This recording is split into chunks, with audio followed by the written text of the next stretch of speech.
안녕하십니까. 주역과 소통 시간입니다. 성인지도 표상 방법의 구체적인 내용과 그 과정을 설명 말씀드리려고 하다 보니까 11장 내용을 전반부 후반부로 나누어 가지고 이번 시간에는 11장 전반부에 대해서 같이 공부를 하도록 하겠습니다.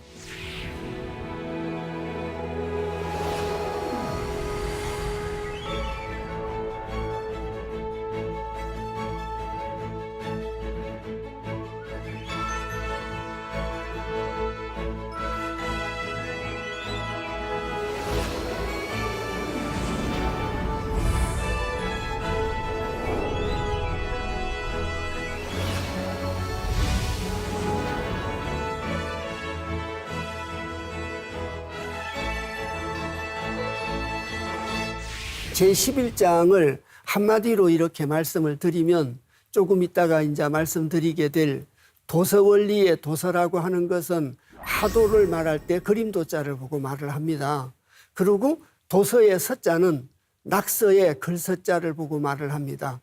그래서 하도의 그림도자와 낙서의 그림서자를 따서 도서원리라고 합니다. 다르게 표현을 한다면 하도낙서의 원리가 되겠지요. 그 하도낙서의 원리가 개요를 통해서 드러나게 되는 구체적인 과정을 설명을 하고 있다. 이렇게 말씀드릴 수가 있고 전반부에는 조금 전에 말씀드렸듯이 성인지도 4가지가 구체적으로 개요를 통해서 드러나게 되는 그 과정을 설명을 하고 두 번째는 도서 원리에 대해서 설명 말씀을 드린다. 이렇게 이제 말씀을 드렸습니다. 첫 번째 구절을 읽어보겠습니다. 자왈 부역은 하위 자야이요 부역은 계물성무하야 모천하지도 하나니 여사이 이자야이라 시고로 성인이 이통천하 지지하며 이정천하 지업하며 이단천하 지하나니라. 구체적으로 하나하나 이제 말씀을 드리겠습니다만은 여기라고 하는 것이 계물성무해가지고 천하의 도를 갖다가 뒤덮게 되고 그 천하의 도인 본문에는 이제 역자가 붙어 있지 않는데 써있자 앞에 이통천하 지지 앞에도 역자가 있는 거나 마찬가지고 이정천하 지업에도 역자가 앞에 달려 있는 거나 마찬가지고 이단천하 지 앞에도 역자가 달려있는 거나 마찬가지입니다. 하나하나 이제 구체적으로 말씀을 드려보자면 자왈, 자 부역은 지압이 붙자 바뀔 역자죠. 그래서 부역은 지압이 붙자인데 대저역이란 또는 물엇역이란 이렇게 많이 해석을 합니다. 그래서 물엇역이란 어찌하자 이를 위자 놈자자입니다. 무엇 하자도 되거든요. 무엇을 잃은 것인가? 다시 말씀드리면 자왈 공자가 이르시기를 부역은 대저역이라고 하는 것은 하위자야이요 무엇을 잃은 것인가? 또 어떤 것인가? 이렇게도 말씀드릴 수 있는데 그래서 부역은 여기도 마찬가지 지압이 붙자 앞에서 물엇이라는 표현으로 저희들이 읽어냈기 때문에 동어 반복을 피하기 위해서 여기서는 대저역이란 이렇게 읽어내도 되겠습니다. 앞구절에서 물은 역이라고 했으니까 뒷구절에서는 대저역이라고 하는 것은 계물성무하야 열개자 만물물자죠. 만물을 연다는 뜻입니다. 그래서 대저 또는 물은 역이라고 하는 것은 만물을 엽니다. 만물을 열고 이룰 성자 힘쓸 무자죠. 일무자 힘쓸 무자입니다.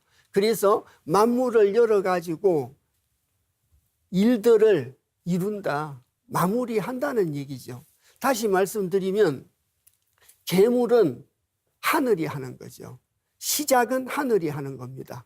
그래서 열개자 만물물자라고 하는 것은 계사상편 1장에 나와 있던 근지대시와 동일한 의미라고 할 수 있습니다. 하늘은 시작하는 걸 담당한다. 여는 걸 담당하는 것은 하늘이 하고 자 성무하야 일을 이루는 것은 곤작성물이라 땅이 하는 것이죠. 그래서 계물은 근을 말하고 성무는 곤을 보고 말을 한다. 근곤지도를 근과 곤의 역할을 다른 표현으로 계물성무라고 이렇게 표현을 했다. 이렇게 이해하셔도 충분히 가능하다고 생각을 합니다. 그래서 다시 말씀드리면 대저역이라고 하는 것은 근곤이 근지대시요 곤작성물이요. 근이라고 하는 것이 하늘이 만물을 열고 땅이 일을 이룬다 하야 덮을모자입니다. 덮을모자에 하늘천자 아래아자 갈지자 길도자죠. 천하의 도를 덮는다고 하나니, 그러니까 저희들이 살고 있는 이 천하는 근곤지도로 덮여 있다는 얘기죠. 근곤지도에 의해서 운영이 된다라고 말씀드릴 수 있습니다. 그래서 계물성무하야 여기에는 근도도 들어있고 곤도도 들어있다는 얘기죠. 그래서 근곤지도가 들어있는 그 역이 모천하지도 하나니 천하를 갖다가 뒤덮는다고 하나니 천하의 모든 도를 포용하고 포괄한다고 하나니 같을 여자 이사자 말미암을 이자 이미 이자 놈자자 있기야자입니다. 그래서 여사이 이자야라 문자대로 말씀을 드리면 말미암을 이자를 기준으로 해가지고 같을 여자 이사자니까 이와 같다는 말이죠. 그러고 이미 기자 놈자자라 이미 이것 그 말입니다. 그래서 자 이미 이것이 이와 같다. 문자적인 해석으로 하면 조금 어색하지만 그렇게 표현할 수 있습니다. 이 구절에 나와 있는 여사이 이자야라는 말은 이와 같을 뿐이다. 간용구처럼 그렇게 해석을 하고 있습니다. 그래서 다시 말씀드리면 여사이 이자야라 이미 이와 같을 뿐이다. 자, 여기라고 하는 것은 계물성무하야 만물을 열고 일을 갖다가 이룬다고 하야 모천하지도 하나니 천하의 도를 다 포괄하고 있는 것이 여기다 또는 도자를 갖다 붙이면 역도다 이렇게 말씀드릴 수 있겠죠. 그래서 이제 모천하지도 하나니 이와 같을 뿐이다. 다른 것이 아니라 이와 같을 뿐이다. 그래서 근곤지도로 구성이 되어 있는 여기 천하의 모든 도를 포괄하고 있다. 여기라고 하는 것은 이와 같을 뿐이다. 그래서 그 다음 구절에 들어가면은 시고로 이런 까닭에 성인이 이통천하지지하며 아까 전체적인 그 구절에서 약간 말씀을 드렸습니다마는 물론 원문에 성인이 이통천하지지라고 써져 있지 써있지 앞에 바뀔 역자가 붙어 있는 건 아닙니다. 그런데 전체적인 구절을 잘 이해하고자 하다 보니까 써있지 앞에 바뀔 역자가 붙어 있다고 생각하시고 이걸 읽어내면 훨씬 이해가 빠르다. 이제 이렇게 말씀을 드린 거죠. 그래서 이 시자의 연고고자입니다. 이런 연고로 이런 까닭에 자 성인이 이통천하지지하며 이로써 이 써있자가 역을 보고 말하는 거죠. 역으로서 그 말입니다. 역으로서 통할 통자죠. 뜻지자고. 그래서 역으로서 천하의 뜻과 통한다고 하며 아까 앞구절에서 대저역이라고 하는 것은 계물성무하야 만물을 열고 일을 갖다가 이뤄가지고 모천하지도 하나니 천하의 도를 갖다가 다 포용하고 포괄하고 있다고 하나니 이와 같을 뿐이다라는 구절이 앞에 있었습니다. 그래서 이런 까닭에 성인이 이통천하지지하며 천하의 뜻 이로써 천하의 뜻과 통한다고 하며 역으로서 천하의 뜻과 통할 수 있고 이정천하지업하니 역으로서 정할 정자 업업자입니다. 역으로서 공간에서 우리가 해야 될 업을 정한다는 거죠. 성인이 역을 통해서 천하의 뜻과 통하고 성인이 역으로서 천하의 업을 정할 정자 업업자라고 말씀을 드렸습니다. 천하의 업을 갖다가 정한다고 하며 이단천하지하나니라. 끊을 단자인데 여기서는 자각할 단자, 결단할 단자로 이제 이해를 하셔야 됩니다. 그리고 끝에 있는 저 글자가 의심할 어자죠. 역으로서 천하에 의심되는 것을 결단하나니라. 성인이 역을 통해서 천하의 뜻과 통하고 천하의 업을 정해도 사람들은 성인의 뜻을, 하늘의 뜻을 오혹스럽게 생각하고 의심한다고 합니다. 그래서 사람들이 의심하는 그 의심을 역으로서 그 의심을 푼다는 얘기죠. 의혹스러운 걸 해결한다는 뜻입니다. 그래서 의심되는 것을 갖다가 결단하니라. 전체적으로 다시 말씀드리면 시고로 이런 까닭에 성인이 역으로서 천하의 뜻과 통하고 천하의 업을 정하고 천하의 의심스럽고 의혹스러운 것을 결단하나니라. 그래서 그 다음 구절에 이렇게 가시면 시고로 이런 까닭에 시지덕은 원이신이요 괴지덕은 방이지요 육효지인은 여기공하니 성인이 2차로 세심하여 태장엄일하며 기륭에 여민동안하여 신이 지대코 지장한코 기숙능력 어차 제1이요 고지총명 예지신무 이 불세 자부인저. 그래서 이 두 번째 구절에서도 시지덕 원이신이나 괴지덕 방이지나 이런 말들이 조금 이제 이해하기가 조금 난해한 구절이 될 수 있습니다. 저희들이 이제 이번 시간에 수업을 시작하면서 도서 원리가 개요 원리로 이렇게 드러났다. 하늘의 뜻이 육효중께 개요를 통해서 드러났다. 그래서 10장에서는 성인 지도가 상과 사와 병과 수를 통해서 4가지를 통해서 이렇게 드러나는데 그 4가지가 다 집합되어 있는 것이 바로 개입니다. 자, 집합되어 있는 것이 바로 개라. 그 개는 여러 차례 말씀드렸듯이 육효중개로 구성이 되어 있는 거죠.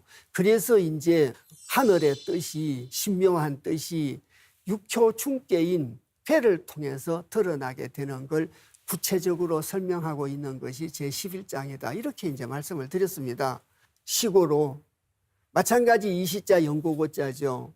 이런 까닭에 자 시지덕은 원이신이요 시초의 덕은 그 말입니다.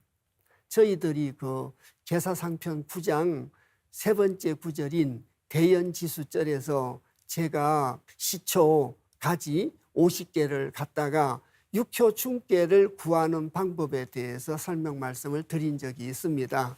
그래서 시초 50개를 갖고 와가지고 하나를 떼어놓고 2개를 나누어서 왼쪽과 오른쪽 천책과 지책으로 나누고 지책에서 하나를 뽑아서 천지인을 이루고 4번씩 세워서 사실을 갖다가 이루어서 육효중개를 구하는 방법 3호2변이라고 말씀을 드렸죠. 그 3호2변으로 가지고 육효중개를 구한다. 그래서 점치는 방법이 아니고 육효중개를 구하는 방법이요. 두 번째는 자 책력을 계산하는 방법이다. 이렇게 계사상편 9장 때 말씀을 드린 적이 있습니다. 그 시초의 덕이죠. 그래서 여기서 이 시초시자라고 하는 것은 시초를 갖다가 말하기도 하고 또 하도낙서를 지칭하기도 합니다. 그래서 시지덕은 원이신이요. 그래서 둥글 원자죠. 말미암을 이자, 귀신신자, 신묘할 신자입니다. 여기서는 신묘할 신자로 읽어주셔야 됩니다. 그래서 다시 말씀드리면 시고로 이런 까닭에 시초의 덕은 그 시초의 덕이라고 하는 것은 둥글 원자를 썼으니까 둥글다는 거죠. 그래서 모나지 않고 일상적인 표현으로는 모나지 않고 원만하다 이렇게 이제 표현할 수도 있습니다. 근데 조금 이제 더 말씀을 드리면 원이신입니다. 둥글고 신묘합니다. 왜 둥근 것이 신묘한 것인가? 첫 번째 이유를 말씀드리면 아까도 말씀드렸던 계사상편 9장에 있었던 대연지수절에서 자 시초 50개를 가지고 육효중개를 구하는 방법에 대해서 말씀을 드렸습니다. 또 그 과정을 한마디로 말씀드리면 삼오이변이다 이렇게 표현한다 이렇게도 말씀을 드렸습니다. 그래서 삼오이변으로 가지고 64개를 구하는데 그 64개가 어떤 개가 드러나게 될지 아무도 모른다는 거죠. 그래서 다시 말씀드리면 시초로 가지고 육효중개를 구하면 무슨 개가 나올는지 사람의 생각으로는 알 수가 없다는 뜻입니다. 또 두 번째, 그런 말이 있지 않습니까? 저희들이 축구 경기할 때 약팀이 강팀한테 이기는 경우도 들어 있지 않습니까? 그러면서 사람들이 논평을 하기를 축구공은 둥글다. 축구공은 둥글기 때문에 어디로 굴러갈지 모른다. 어디로 굴러갈지 모른다는 그 내용을 주역 2구절에서는 신묘할 신자로 표현을 했습니다. 그래서 원이신이라고 표현을 한 겁니다. 그래서 이런 까닭의 시초의 덕이라고 하는 것은 거듭거듭 말씀드리지만 64개 중에 어느 개가 나올는지 알 수가 없기 때문이고 또 둥근 것은 어디로 굴러가게 될 줄 알 수가 없기 때문에 인간의 생각으로는 예측하기가 힘들기 때문에 원이신이라고 표현을 했다. 이렇게 이해를 하셔야 됩니다. 둥글 원자와 신묘할 신자. 어디로 굴러갈지 모르고 무슨 개가 나올 줄 모르기 때문에 신묘함이요. 그래서 그 둥글고 신묘한 시초의 덕이 뭘로 드러나게 되느냐? 개의 덕으로 드러나게 된다는 거죠. 개의 덕으로 드러나게 된다. 육효중개로 드러나게 된다는 얘기죠. 이것이. 그래서 자, 방이지요. 이 방자는 모방자죠. 이 모방자고 써이자에 알지자인데 뭐 지혜로울 지자로 읽으셔도 상관은 없습니다. 그래서 괴지덕은 방이지요. 자, 시초의 덕은 원이신이요. 그 시초의 덕, 둥글고 신묘한 시초의 덕이라고 하는 것은 64개 개의 덕으로서 공간으로 드러나게 된다는 거죠. 공간으로 드러나게 되었을 때는 64개 어느 것 중에 하나가 선택되어졌겠죠. 삼오이변에 의해서. 그래서 64개가 삼오이변에 의해서 그 중에 어느 특정 개로 정해졌기 때문에 정해지면 움직이지 못합니다.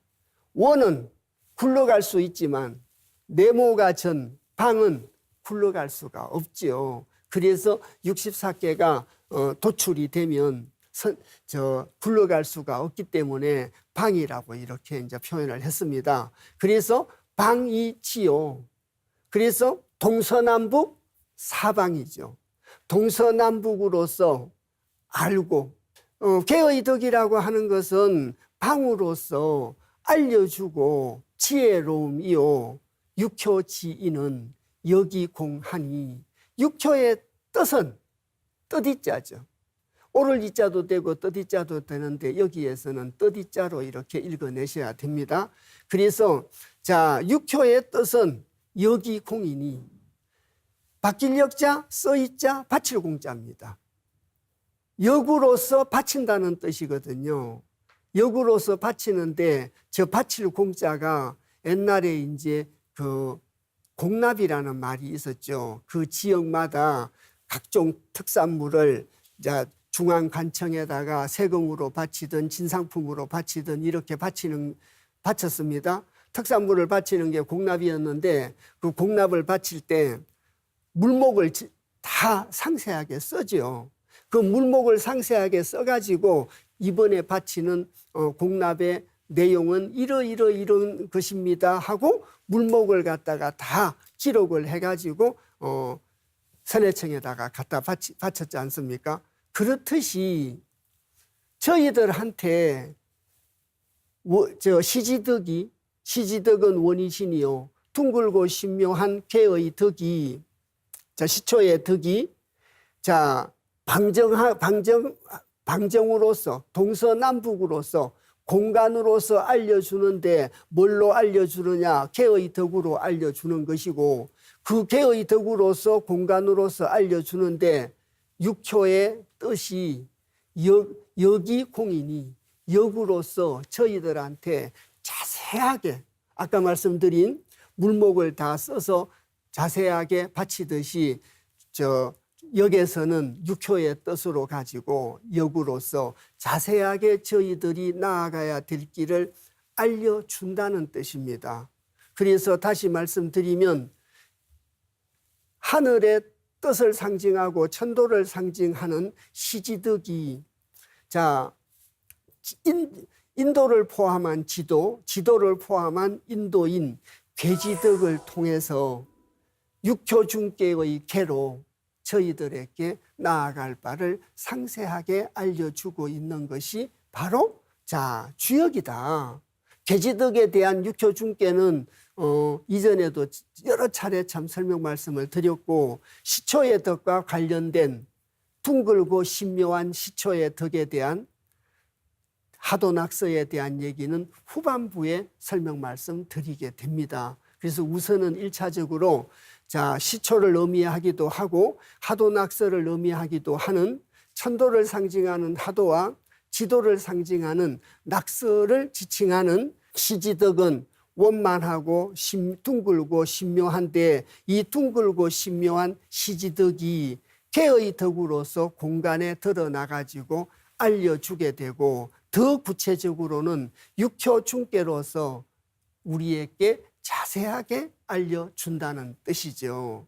그래서 여러 차례 말씀을 드렸는데 여기 하늘의 뜻이 건도죠. 하늘의 뜻을 자각한 사람은 성인이고 성인이 이 하늘의 뜻을 갖다가 자각을 해가지고 성인이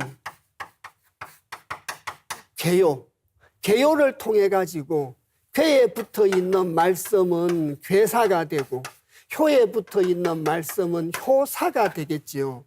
여기 있는 이 개요라고 하는 것이 상입니다. 상.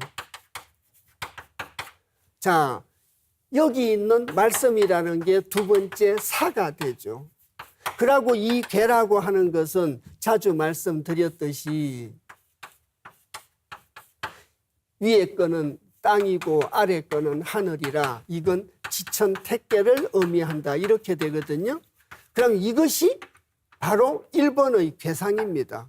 이것이 1번의 괴상인데 여기 있는 이 음과 양이라고 하는 것은 고정된 것이 아니라 음양은 바뀔 수 있습니다. 그래서 변이죠.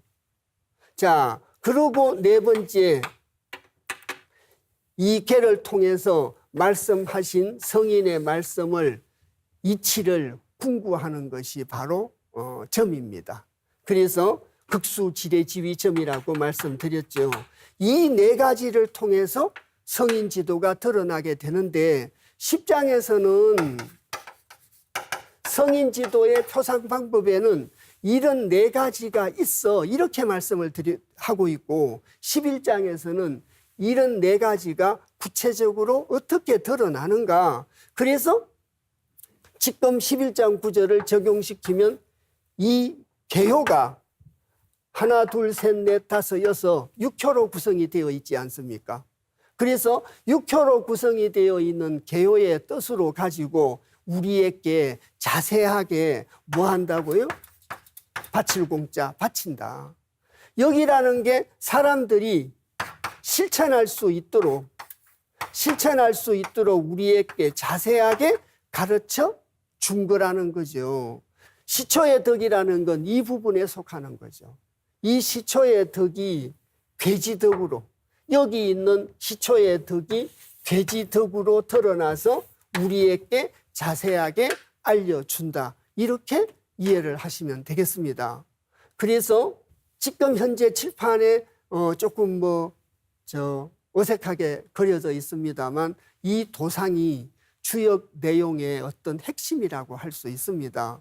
그래서 하늘의 뜻이 개를 통해서 이 개에 집합되어 있는 상과 사와 병과 점을 통해서 우리가 나아갈 바를 기륭을 밝혀주고 있고 이걸 우리에게 바쳐서 가르쳐주고 있는 것이 바로 여기다.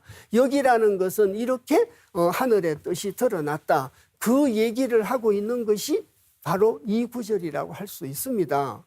그래서 자, 시고로 시지덕은 원이신이요 계지덕은 방이지요 육효지는 여기 공이니, 그래서 역으로서 바치는 것이니, 그걸 읽어보면 우리가 나아갈 바를 자세하게 알 수 있다는 얘기죠. 그리고 저희들이 세상사를 살면서 궁금한 게 있다면 개요에 적혀 있는 성인의 말씀한테 물어보면 되겠죠. 이렇게 물어보면 이 주역이 우리한테 메아리처럼 가르쳐 준다. 멀고 가깝고 깊숙하고 거하고 있고 없고에 관계없이 메아리처럼 우리에게 알려준다. 그런데 제 마음속에 자만과 편견이 가득하게 들어있다면 하늘의 소리가 메아리처럼 들리지 않겠죠. 주역에서는 여향이라고 했지 않습니까? 같을 여자 메아리 향자, 있고 없고 온건 멀고 가깝고 유심, 거하고 깊숙함에 관계없이 메아리처럼 알려준다고. 그런데 저희들이 욕심에 차 있고 편견에 차 있고 나라는 자만을 내려놓지 못한다면 이것이 들릴 리가 만무하겠죠. 그런데 나라는 걸 내려놓으면 메아리처럼 들린다는 거 얘기를 하고 있습니다. 주역은. 그래서 이 주역, 이 개요로 구성된 64개 384요로 구성이 된 역, 이 역 안에 아까 말씀드린 근본이 계물성무가 다 들어있다는 얘기죠. 계물성물이 다 들어있고 이 역 안에 천지지도가 다 들어있고 근본지도가 다 들어있으니까 모천하지도라고 한 거지 않습니까? 역이라고 하는 것이 천하의 도를 다 포괄하고 있다. 그러고 이와 같을 뿐이다. 그리고 이 구절에 넘어와 가지고 자, 시초의 덕은 원이신이요 계지덕은 방이지라. 자, 육효지인은 여기 공이니.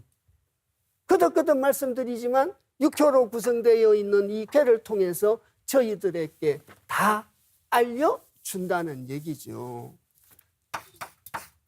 저희들에게 다 알려준다는 얘기죠. 성인의 말씀을 공부하고 경전을 공부하면 기륭을 구분할 수 있게 되고 나아갈 바를 알게 된다는 뜻도 될 수 있습니다. 자, 그래서 그 다음 구절 읽겠습니다. 자, 성인이, 자, 써이자의 2차자죠. 성인이 이로써 그 말이죠. 성인이 이로써, 자, 씻을 세자 마음심자입니다.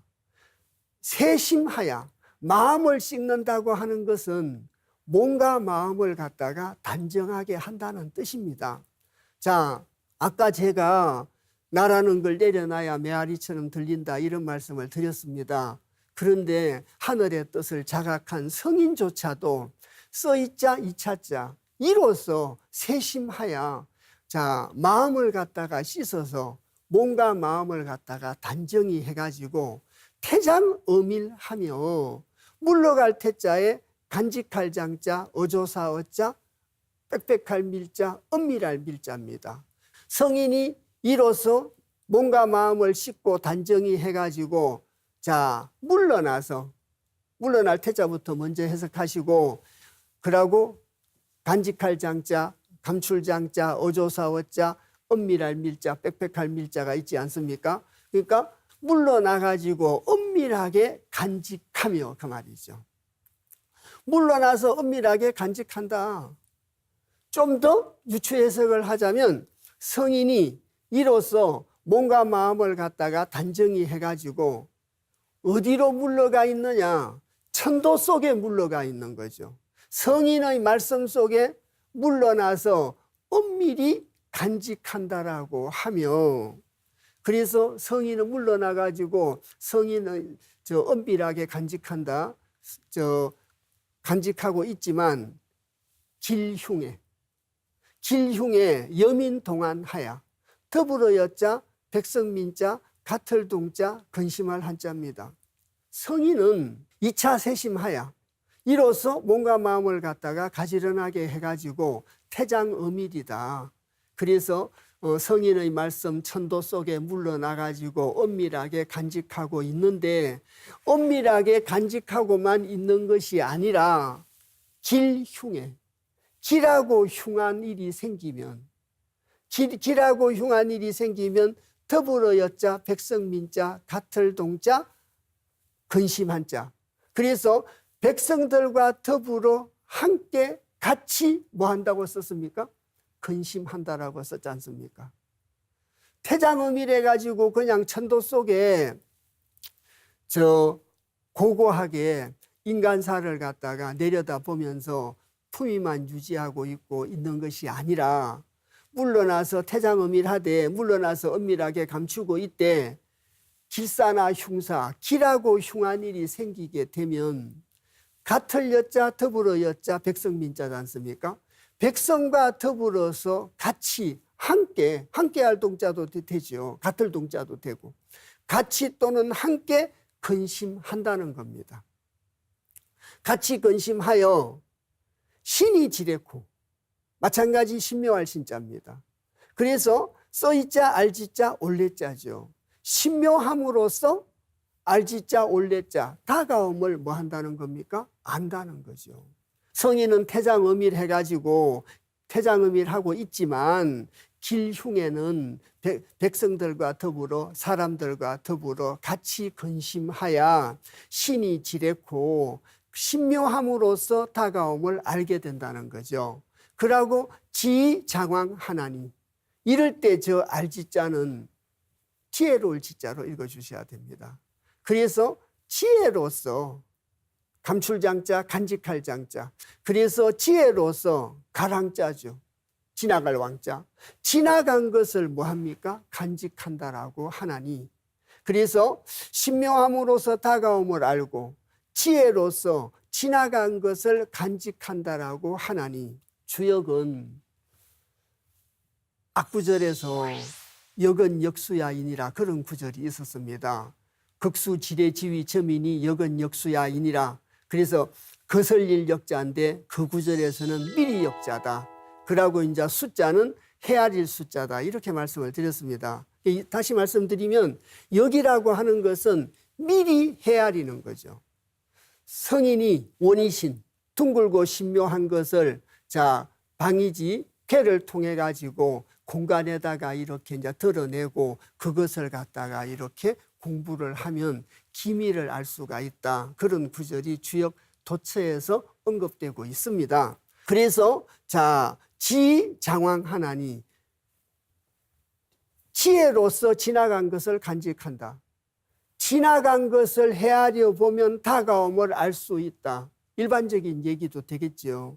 그래서 지나간 것을 잘 헤아리면 다가옴을 알 수 있다고 해서, 그래서 주역에서는 역은 역수야다. 그래서 미리 헤아리는 것이다. 다가옴을 아는 것이 미리 헤아리는 것이 되겠죠. 그래서 신이 지레고 지장왕하나니, 신묘함으로써 다가옴을 알고 지혜로서 지나간 것을 간직한다라고 하나니, 기숙능력 어차 제1이요. 이 구절은 10장에서도 여러 차례 언급됐던 거고 11장에서도 이제 나오죠. 그래서 거기자, 누구숙자, 능할능자, 더불어였자, 어조사 어자, 2차자입니다. 어조사 제자는 감탄사의 의미로 어조사 제자를 붙여놓은 거죠. 그래서 이제 저희들이 그 누가, 거기자 누구숙자니까요. 그 누가 2차자, 이와 능이 더불어 함께 하겠는가? 하리요. 감탄사 문장으로 그렇게 이제 해석을 하는 이유가 아까도 말씀드렸지만 어조사 제자입니다. 어조사 제자가 있기 때문에 그 누가 능이 함께 하리요. 그런 것보다 좀 더 그 누가 함께 하겠는가? 더불어 함께 하겠는가? 이렇게 조금 감탄사의 어법을 써서 해석을 하는 것이 원문에 가까운 해석이 아닌가 싶습니다. 고지, 옛꽃자죠. 그래서 옛꽃자 갈지자입니다. 기발글 총자인데 여기서는 총명할 총자로 읽어 주셔야 됩니다. 그래서 밝을 명자죠. 옛적에 총명함이 밝다는 것이 총명이죠. 그래서 총명할 총자에 밝을 명자. 자, 총명함이 밝고 밝을 예자 알지자인데 지혜로울 지자입니다. 어떤 예지를 갖다가 갖고 있는 사람이다. 이제 그런 뜻도 되겠죠. 옛적에 총명하고 또 밝은 이치를 갖다가 잘 알고 또 기신신자 신묘할 신자 굳셀무자입니다. 자, 신묘한 무공, 신묘한 무공을 가진 자 그런 뜻인데요. 저희들이 이제 글자대로 해석을 하면 이 신무라는 말이 방금도 말씀드렸듯이 신묘한 무용이다. 그래서 자, 무용에 뛰어난 자다. 총명하고 예지가 있으며 신묘한 무용까지 갖춰가지고 있는 사람 그 뜻입니다. 제 소견에는 저 신묘할 신자에 굳셀무자에 신무라고 하는 것은 성인의 덕을 보고 말한다는 생각이 듭니다. 성인의 덕이라고, 성인의 덕으로서 옛날에 성인들이 총명도 갖추고 있고 예지력도 갖추고 있고 신묘한 무공까지도 갖추고 있는데 신묘한 무공을 쓰지 않고 덕으로서 사람들을 감화시켰다. 또 사서상경의 어떤 목적 중에 하나가 있다면 소인을 군자화하는 겁니다.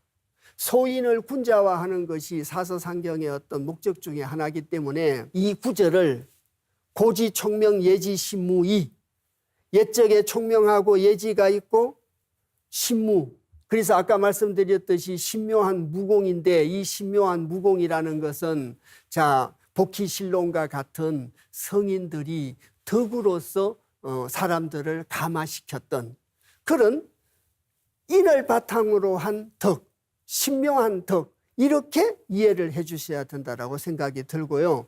말미암을 이를 넘어서 아니 불자에 어기지 않는 자인저. 기숙능녀 어차 제1이요.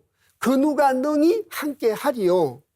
누가 함께 할 수 있느냐. 옛적에 총명하고 예지가 있고 성인의 덕을 바탕으로 해서 인을 베푸는 신묘한 무공을 가진 어기지 않는 자인저.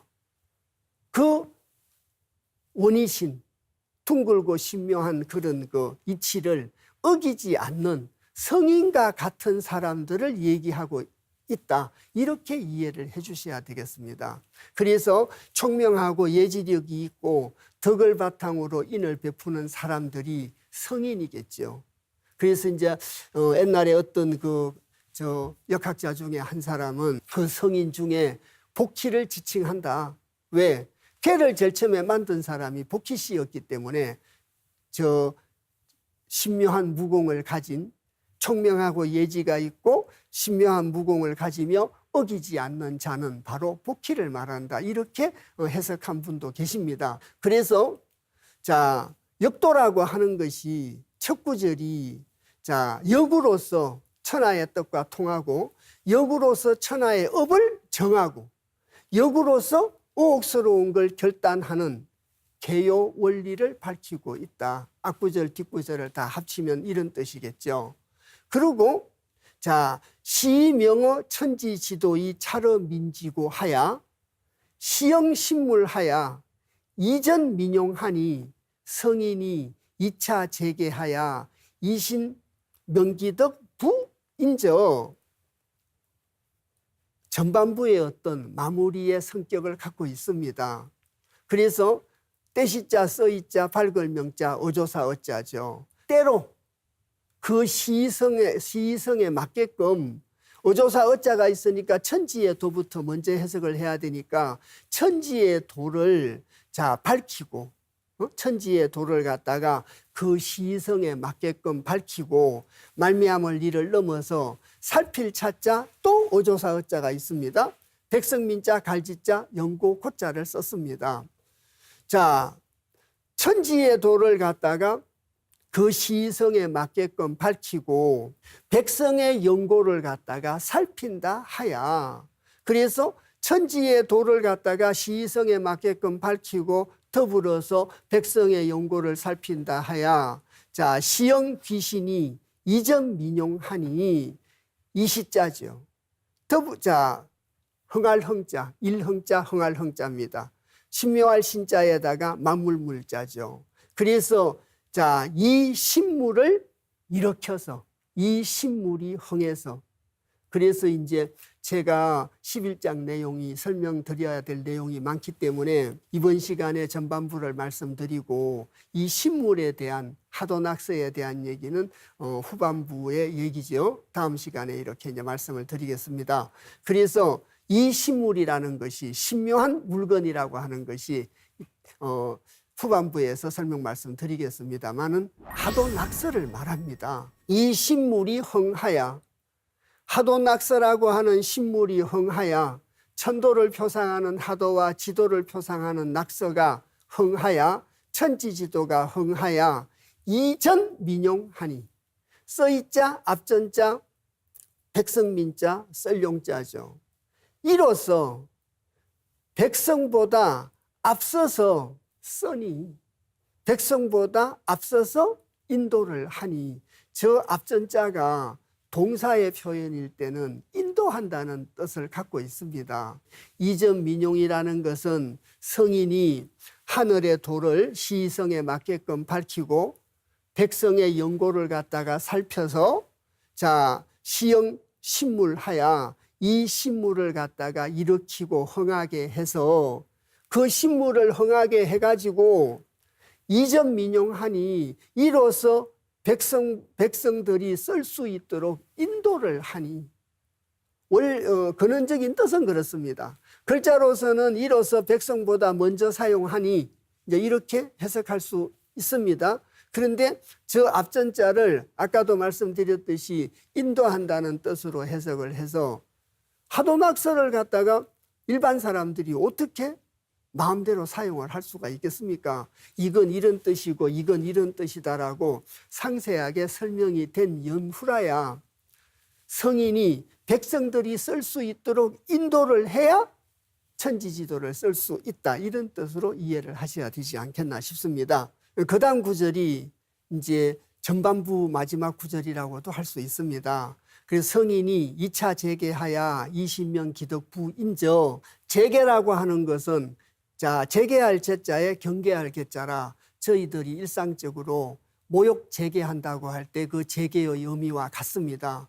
더 풀어서 말씀드리면 몸과 마음을 단정하게 한다, 몸과 마음을 가지런하게 한다는 뜻과 동일한 의미를 갖고 있다고 할 수 있습니다. 그래서 성인이 2차 재개하야 몸과 마음을 갖다가 가지런하게 해서 아까 그 성인이 괴를 통해서 저희들에게 나아갈 바를 알려주고 있다. 저 도상을 설명드리면서도 말씀을 드렸습니다. 그래서 저희들이 실존적인 생활에서 어떤 궁금한 게 있어서 자 역도로 구성이 된 근본지도로 구성이 되고 천지지도로 구성이 되어 있는 주역에게 물어보면 성인이 메아리처럼 알려주는데 욕심이나 편견을 갖고 있으면 나라는 자만심으로 꽉 차 있으면 메아리처럼 알려주는데도 들리지 않는다. 그런 말씀을 드렸습니다. 이 구절을 보시면 심지어 성인조차도 2차 재개하야라고 써놨습니다. 이로써 몸과 마음을 가지런하게 함으로써 자 20명 기덕부인저 그래서 그 덕을 자 신명하게 밝힐 수 있다. 그래서 나라는 생각을 갖고 있고 나라는 자만심을 갖고 있으면 신묘한 밝음을 신묘하게 밝게 밝힐 수가 없다는 거죠. 그 덕을 신묘하게 밝히려면은 자 재개해야 된다. 몸과 마음을 갖다가 단정하게 해야 된다. 그래서 11장 전반부의 내용이 성인 지도가 구체적으로 어떻게 드러나는가에 대해서 말씀을 하고 있다. 이렇게 말씀을 드렸습니다. 그래서 성인 지도가 구체적으로 드러나게 되는 내용을 쭉 설명하면서 자 전반부의 마지막 구절에서 성인이 모욕 재개를 해서 그 덕을 신묘하게 밝힐 수 있다라고 마무리를 하고 있습니다. 그래서 이번 시간에 같이 공부한 내용이 아까도 말씀드렸지만 성인 지도가 4가지로 표상이 되는데 그 4가지의 표상 방법의 구체적인 과정과 내용을 설명하고 있다. 이렇게 한마디로 정리할 수 있겠습니다.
전반부에서는 개의 덕에 대해서 설명 말씀을 드리고 후반부에서는 신묘한 신물에 대한 하도낙서에 대한 얘기를 다음 시간에 말씀드리도록 하겠습니다.